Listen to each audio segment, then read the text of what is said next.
Many things happened this morning, but glad to see you. I'm going to put you in the lobby while we talk about the stats, Sounds and good. then I'll bring you back and we can have some discussion. Let's see if this, of course it didn't. There we go. Okay, everybody. Wow. Yesterday we had 1,826 single family homes available. Today we have 1,770. Why is that? Well, because we put 119 under contract and only listed 69. So that brings the days of inventory down to 19, and hopefully y'all get some listings. So that goes back up. Year to date, we're selling 126 homes a day. That's a lot of homes. Last year we did 145, but we had more inventory, and but we had the first-time home buyers in there too. So we'll see what happens as March plays out toward the end of the month. And the investors are still buying 45 homes a day, which is a good thing. And we listed, by the way, 36 homes that are in the median price range of 450. That gives us 461 active homes in that price range.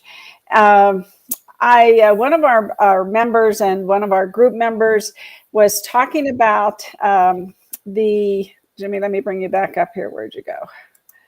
Where'd they put you? Hang on, everybody. Got to find Jimmy. There you are. Anyway, Jimmy, this gal said, and I'm sure she got her stats from somewhere, and I was going to call her to see where she got them, that the median price went up to 550. That can't be. I think that somebody is mistaken there. I haven't heard that. I did see the RJ had an article on Sunday that said 1 out of 6 of the available houses are over $1 million. So if you're not $1 million buyer, it's not really. You said 1,770 homes are available. That's what you said. Single family. That was yesterday, or that was today. Yeah. So that doesn't include condos, townhouses, high rises. That's just single houses. family. Yeah, that's just single family. Okay. I just want to make sure I have the numbers right. 1,770 single families, and there's 17,000 realtors out there right now. That's how many members of the board there are. So let's see. 1 out of 10 would be 17. So we get 9 out of 10 realtors are not getting their listings. Wow. That's come on, guys, get on the stick here. And I was predicting that the $1 million home sales were going to start meeting last year's numbers, and it's almost there. It's over 4 per day. Yeah. And and the investors are still really coming in heavy in the market. And of course, with the cash offers, they beat out other people a lot of the times, and especially the first-time home buyers. So if the house isn't selling, the price isn't compelling. I know. That's what you told me. Yes. One of the things that I just wanted to show everybody today, and I think, I don't know, I'm going to kill something one of these days. Let's see here, Jimmy. Look at this, the population trends. If you see where in 2020, can you see that, Jimmy? Yep. Okay.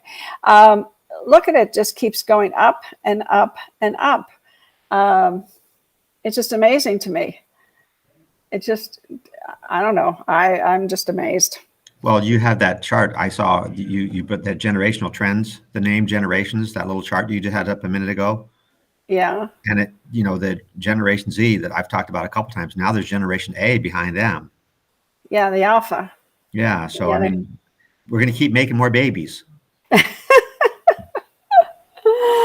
Well, what's going to happen? I did the numbers, and between last year and this year, there's over 67,000 new residents predicted to be added to the Las Vegas population. That's not Nevada.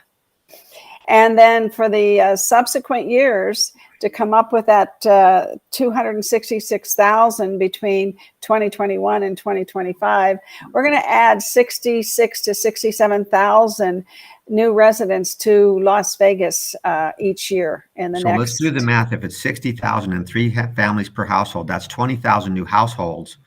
And how many new homes did they build last year? They had to build 12,000. Okay, so that means we're 8,000 houses short Now that's great for apartment complexes to get a lot of rent ups because Yeah, they're building a lot of multifamilies and they're going to need them. absolutely. Absolutely, they're going to need them. Let's see. Yeah, here's the numbers. Yeah, there's the chart. So I did the math.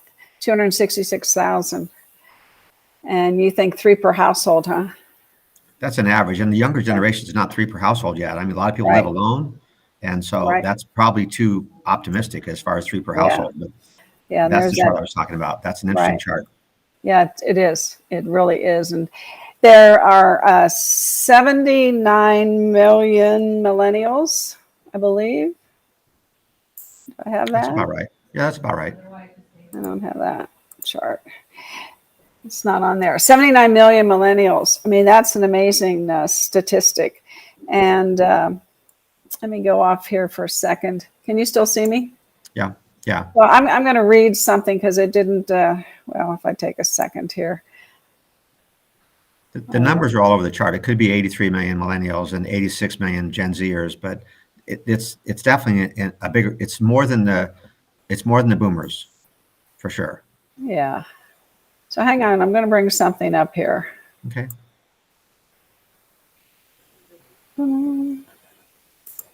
Okay. Ta-da, ta-da. Good. So 79 million millennials and 48 million Generation Xers. I mean, that's an amazing number in itself, I think. And I'm going to show you some more stats here. The only statistical analysis that I look at that I really place a lot of weight in is Pew Research, PEW Research, because they don't have any dog in the fight. They have no axe to grind. And so when I see these numbers, I always look at who came out with the report. Yeah. That's good. That's a nice chart too. Yeah, this says, okay, this is 79 million millennials versus 46 million Generation Xers. Mm-hmm. And the purchasing power of millennials is estimated to be 170 billion per year. And that's a lot of money. That's a lot of money. And then the millennials send about 20 texts per day. They make up 50% of the workplace by 2030. That's a big stat. To me, that's a big stat. 50% of the workforce. And then 80% sleep with their phones next to their beds. So mix some fun up here with the stats. And 41% have no landline. They just rely on their cell phone for communication. Well, I have a landline for emergency, but I never use it. In fact, it's unplugged unless I have an emergency of some kind where the cell wouldn't work. And then 31% millennials earn money to lead the kind of life they want. And we're seeing that more and more. I mean, they're really coming into the real estate market. I mean, I think they're just swooshed in. Yeah, well, we talked about you only live once. For millennials, that's a mantra. You only live once. They want to enjoy their trip. Yep. And 14 use Twitter. I don't know what, who cares? And then 56% of millennials think technology helps people use their time more efficiently. And that is really true. Time is, they've been taught that all they have is time because of the fast-paced world we live in, I believe. Yeah. And then 27% of millennials are self-employed. I thought that was really good. Yeah, really, really good. So I'm not so sure how that all is going to impact, our real estate market, but I think people need to be prepared not to be negative about the future of Las Vegas and the real estate market. I mean, between all these stats, you've got to believe that we're gonna be fine. But we've got to get out there and start listing homes and doing farming. Yeah, there's no doubt. The plan, farm, database. That's what you've said. Your mantra is plan, farm, and database. And the farm, it takes, first you plant the crops, and then you take care of the crops before you can harvest the crops. And taking care of the crops is that what Buffini talks about: contact, care, and community. He talks about that all the time. Contact, care, and community. We got to reach out to them and say, listen, what are your thoughts on what's going on? What are your thoughts on what's going on? Just find out what their thoughts are. See what they're thinking. If they're positive or if they're negative. And I think most people have a tendency to be one way or the other. They either, what do they call that? Heigel's theory, is the glass half full or glass half empty. Right. Yeah. So. Yeah. I don't know. I feel that we have good energy. amongst the real estate community. I don't hear people complaining. I don't hear, people saying, "Oh, woe is me." I don't know about you.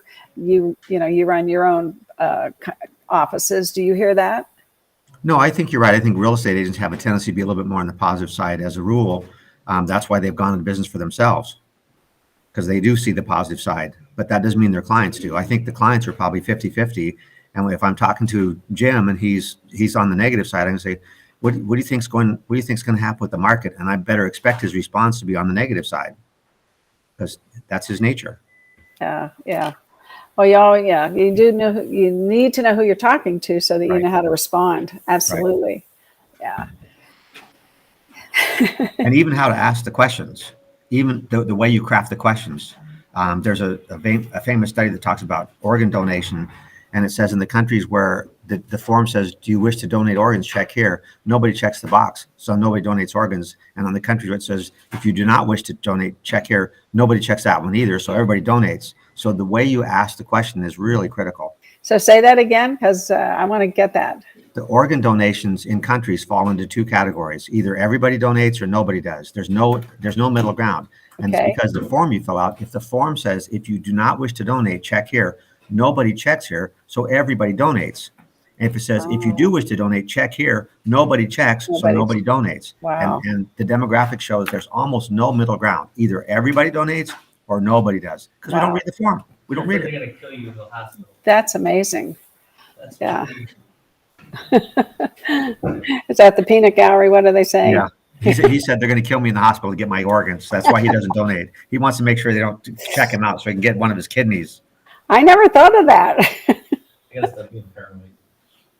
That could be something to think about. I don't know. Yeah. I don't know. I don't think I'm an organ donor. Well, way back when we had to make that decision, what did we do with our driver's license or something? Or that's one place. Yeah. Yeah. Mm-hmm. I didn't say I was going to donate. I don't know what about you, or if you want to share that, but yeah, I do. I am. So you are. I am. Yeah. Oh, well, again, we have different, we're different. 50-50. 50-50. So I was going to talk about the class we had, but I don't think I will. What would you like to talk about, Jimmy? Well, we're kind of on the fly today, so here's what I'd like to talk about. You gave me a book called Engineering or Reengineering and Deconstructing the whatever. Your what strategy. was the name of that book? I don't have it here. Something about your strategy, strategizing your business. Reverse engineering. It was all about reverse engineering. Yeah. Mm-hmm. And that was a really good book. And if I could think of the title, I would recommend it. And I can't think of the title right now, but that was a really good book about taking a look at your business and going backwards. Every Tom Ferry, Brian Buffini, every trainer, Mike Ferry, they all talk about how you build your business. But Decoding Greatness, is that the name of it? Decoding Greatness. Was it Greatness? I think it was Decoding Greatness. Yeah. Yeah. I have to think about that. One of the things that everybody says is, what do they say? How many phone calls, you need to know your numbers. How many phone calls do you need to make a connection? Then how many of those connections turn into business? And you need to know your numbers to be able to reverse engineer. If you want to make $350,000 a year, for instance, and 30% for taxes, and we go over that in our Be the CEO of Your Life class, which is an excellent class. I think you do the Tom Ferry video, and then I go into how Brian Buffini teaches us to reverse engineer. And I think Tom Ferry does that too. He says how many phone calls you have to make this much money. But I like Brian Buffini's way he formalizes it. I think it's easier to understand. Well, they both get down to the A, B, and C clients. Who are you calling first? Are you making the most important calls first? Because the number of calls you make, is it to your sphere of influence? What's your conversation? Is it to for sale by owners or expired listings or around just listed a property? So I think it's when they talk about numbers like that, you really have to look at who are you actually calling. Gary Keller wrote a book called The One Thing, and it's a really good book. I have my opinions about Keller and his thoughts and stuff like that, but it's hard to argue that he's a pretty smart guy. Oh, yeah. And in the one thing he says, what is the one thing I could do to move my business forward that make everything else easier or not even important? And what he comes up with is lead generation. How are you, if you're lead generating effectively, all the rest of the stuff takes care of itself. It's just lead generation. And that's why you're talking about farm, and you talk about farm all the time, because every person in your farm, they may not buy a house for 10 years, but they know a couple hundred people. They're going to know somebody who wants to sell their house. And if you have a deep relationship with them, you've earned the right to ask them for referrals. Mm-hmm. Gosh, I have a buyer. Is there anybody you know that's thinking about selling their house? No. What about in your church group? No. What about at your work? Oh yeah, there's a guy at work. It's just, it's the persistence. It's the asking the question in more than one way. And that's what Tim Smith, who Tom Ferry interviews all the time. Tim Smith, one of the number one Caldwell Banker agents, says he asks him like 4 or 5 times before he lets him off the hook. Yeah. The questions are the key, and showing people that you care. You're asking questions that show that you care about them, and we're not the vanity. We're not in the vanity business. We're in the people business, and it's very important. John needs the keys. He's going to the office. Well, I think that's one of the things you talk about is balancing the personal with the professional. Sometimes the call is just to, look, I'm not calling to sell you a house. I'm just calling to see how you're doing. Right. I'm just calling to check in on you. How you doing? Exactly. And there needs to be a balance. Absolutely. Yeah. What was I going to say? We're working on John's, some of the clients that he had 10 years ago. And it's amazing when we look them up that they are still in the same home. Mm-hmm. So, that is a great opportunity. And how you address people that you haven't kept up with, mm-hmm. which there was a law there where John didn't do that. And then we were doing other things. And then when we got back into it, his assistant at that time in 2017, so they started, communicating, but 16 and 15, I think. So to go back that far, I guess that's not that far, 6-7 years. That's pretty far. That's good to have good records like that. Yes, we do have good records. But yeah, and the thing is, how do you pick up that phone and say, "Hi, Jimmy, I know you haven't heard from me for 7 years." That's a tough conversation, but you only have to have it one time. Right. And then you get back in the saddle. And if his assistant was willing to make a 3-way call with him, that would be even more fun. Yeah. Put them all on the phone. Hey, look, my assistant said she wanted to call you, or my assistant said he wanted to call you, so I thought I better get on the phone with him. That's really good. Yeah.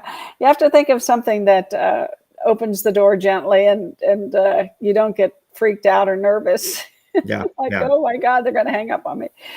Well, and I think you put that stat up in one of the classes that 84% of the buyers become orphan sellers because the buyer's agents don't keep up with them. It's huge, that percentage. Yeah. And I'm like, oh my God, we just fell into the pit. But you're getting out. Yeah, we're getting out. Yeah, we're going to get out. And it takes some work, but we got to go back into all of his sales, look them up on TaxStar to see if they're still in that house. Mm-hmm. And we cry when they're not, because it's, oh my gosh, a missed opportunity. Yeah. But it makes you more passionate, I think, to move forward and do it, when you realize it. We learn from our wins and we learn from our losses. Well, we learn either way. And how many people have said, if you don't fail, you never win? From Michael Jordan to probably Winston Churchill to, Earl Nightingale, they all say the same thing. And I was listening to Tony Robbins, I think it was yesterday. I think it's his latest motivational speech. I needed some motivation yesterday. And he was telling the story about Rocky, about, Sylvester Stallone, and how persistent he was, to the point that he lost his wife and sold his dog to follow his passion, because he really believed in it, that it was his purpose in life. And he was willing to sacrifice everything for the purpose in life. And he never gave up. And I think they ended up offering him up to $325,000 for the Rocky script. And they went from $250 to $325 because he said he wasn't going to sell it unless he was in the movie. Mm-hmm. So they kept saying, okay, how about $275, but you can't be in the movie? How about $300, but you can't be in the movie? So finally they did it at $325. And he says, no, I am Rocky. I'm going to be Rocky. So, and you may know the story. So finally they really loved the script. So they came back and they said, okay, we'll give you $35,000, but you can be in the movie. He said, fine. And you know the first thing he did? He went down to the bar where he had sold his dog for $25. And he went there for 3 days in a row. And every day he was looking for the guy that bought the dog. Finally, the guy shows up and he says, look, I'll give you $100 to have my dog back. The guy said, no way. I love this dog. You know, and it was only like a couple months. But still, the fellow says no. So to cut the story short, he ended up getting his dog back for, he had $35,000 they gave him for the script, and he had to pay the fella $20,000 for the dog. Oh my God. Or 25 even. It's an obscene number. But he didn't care. And the fella wanted to have a part in the movie. Now the dog's in the movie. That's Butkus, the dog. And I didn't catch Tony with, I don't know, I got interrupted and I didn't hear who the fella was, but I have to go back and listen to it to find out who the dog owner was that ended up being in the movie, so that Rocky could get his dog back. And so they paid him $35,000, right? And the movie ended up netting $200 million. Well, he wanted points though too. I think when he took the $35,000, he said he wanted points or something, some kind of a override or some kind of director's fee or something like that. So he got more than just his $35,000 because he was smart enough to say, well, if it makes a boatload of money, I want something. Yeah. I don't think Tony mentioned that, but I remember I listened to Sylvester years ago tell this story. Yeah, I love that story because, I mean, it just has so many legs to it that you can learn from. Right. I mean, if you have passion and purpose, you can do anything in life. I mean, I don't know how many different companies and he went to get them to publish it, to take the script and make it a movie. And he kept going back and back and back, and people would say, this is stupid. They actually called him stupid. And then when he wanted to play the part, they said, your face is deformed. You can't even talk straight. I mean, because he was at birth pulled out by what do you call them? Forceps. Thank you. Yeah, and so he was deformed, and his mouth was crooked and whatever. But he says, yeah, but this is why I need to play the part. He knew. Yeah. Anyway. It is an inspiring story, and it's worth watching more than once for sure. And like you said, there's two versions. There's Tony Robbins' version and there's Sylvester Stallone's version. So you can find either one out there on that World Wide Web. I know. YouTube. Just search Tony Robbins. And go to his YouTube channel. It's one of his latest videos. Yeah, he's got a new book out too. Just came out maybe a month or so ago, and I'm going to get it on Audible, listen to it. If it's really good, I'll buy the book too. And I have your book in the trunk of my car. I forgot to give it to you yesterday. Oh, okay. Yeah. Tony Robbins is quite a motivational speaker. Mm-hmm. And he really digs deep into your soul. He just doesn't do the fluff stuff. I mean, there's a lot of motivational speakers that are just fluffy, but he goes way deep because he's been way deep. Yeah. I think he's had cancer at least once. I didn't know that. I knew he was in an abusive relationship with his father, and he ran away and slept in his car for a while till he could get a job. Yeah. So I know he had a real rocky start. Yep. And he did have cancer. I think in the past decade. I mean, it's been pretty recent, but and I don't want to, what comes to mind is it was a tumor in his brain, but I'm going to have to look that up so that I don't misspeak. But it was something pretty severe, but he did overcome it. Yeah. And a lot of that is, as John and I have found, is your positive attitude. Mm-hmm. Mm-hmm. Yeah. You can do anything with the right attitude, I think. The book I'm listening to right now is by, I think his name is David Burns, and he wrote a book in 1980, so 42 years ago, about feeling good. And he talks about cognitive behavior therapy. And he says all of your feelings come from your thoughts. And what a challenge it is to get control of your thoughts all the time. We're just not always in control of our thoughts. They call that, what do they call that? The drunk monkey. That's what Tom Ferry calls it. The drunk monkey. How do you cage the drunk monkey? Pretty tough. So it's a challenge. Earl Nightingale says that every day, when you wake up, before you get into your routines, if you list 20 things that come to your mind that you would like to do, that you would like to create, 20 things every day. And he says the first couple of days are going to be the toughest, but you're training your mind to pull things out of your mind. Mm-hmm. But it's just like your brain has to be trained, just like everything else. Right. And I think that Brian Buffini was given this particular. I think I'm trying to think. It was a radio show that was never produced, and wow. Earl Nightingale's wife gave it, who's still alive, Wow. gave a set of these shows to Brian Buffini. So one of his, it's been this past year. So on one of his podcasts, he played it. He played this broadcast, and I listened to it a couple times because I thought, wow, this is really insightful. You know, when you think about training your brain. Mm-hmm. And I'm a big list taker. I mean, I'm always writing things down. And I don't know, I probably learned that from Earl Nightingale years and years ago or whatever, in passing, or because I read all the positive thinking books. But I know it's important to write things down. Mm-hmm. And that's one thing when I see the technical people, you know, they are not the technical people, but the millennials, like they're saying, they use technology to save time.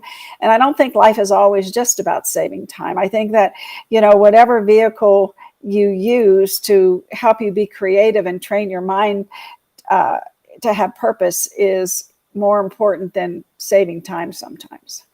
Well, and to take it to an extreme, some people even say when you write stuff down, if you use a pencil, lead is a great conductor, and it's even better than writing it down in pen. Wow. That's really putting it down to the lowest common denominator. Well, good stuff, Jimmy. And we have a little bit of when's our next class? I don't know. I only know when I'm supposed to show up. I think it's the 24th. You said 2 to 5? Yeah, I'm going to throw one more in there because of a snafu that we had. Yeah. That I had. I can't say we had. It was my challenge.